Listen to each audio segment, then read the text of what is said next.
Selon les informations du JJD, Pierre Palmade serait dans un état critique après avoir été très grièvement blessé dans un accident de la circulation ce vendredi 10 février.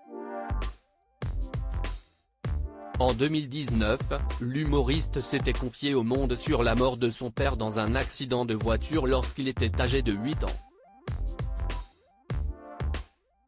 Le choc. Selon les informations du journal du dimanche, Pierre Palmade a été impliqué dans un accident de la route ce vendredi 10 février.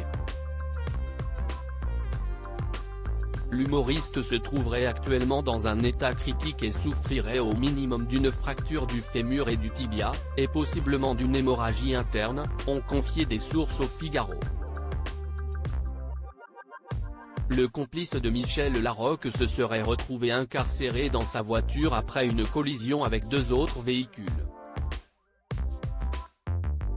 L'accident s'est produit à hauteur de la commune de Villiers-en-Bière, Seine-et-Marne, à proximité de Damary-les-Lys, sur la RD 372, précise le JDD. L'accident a impliqué 3 véhicules et fait 4 autres blessés, dont une femme enceinte, son frère et un enfant de 6 ans. Leur pronostic vital, ainsi que celui du comédien, serait engagé.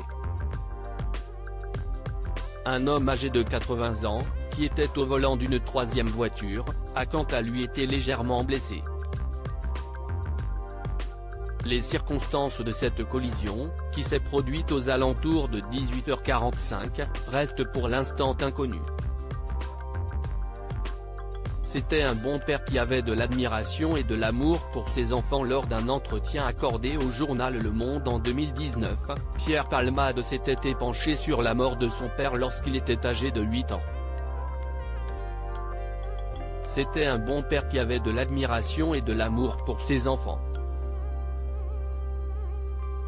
Mon Dieu, que cela me manque. Il était obstétricien, chef de clinique, c'était le docteur Palmade.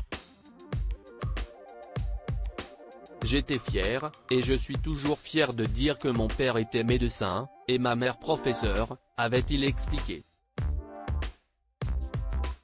Alors qu'il se rendait à l'hôpital pour un accouchement, le père du comédien a été victime d'un accident de voiture qui lui a été fatal. La mère de Pierre Palmade a alors pris la décision de ne pas amener ses 3 enfants aux funérailles. Elle trouvait trop violent que nous réalisions cette disparition. Donc elle a voulu conserver une sorte de déni, un flou. Très longtemps, j'ai trouvé formidable qu'elle ait voulu nous protéger de cette tristesse. Mais comment rester dans l'attente du retour de quelqu'un qui ne reviendra pas? Je lui en veux un peu maintenant, car je sais que de ne pas faire le deuil a eu des incidences malheureuses sur nous, avait-il confié. Des confidences bouleversantes.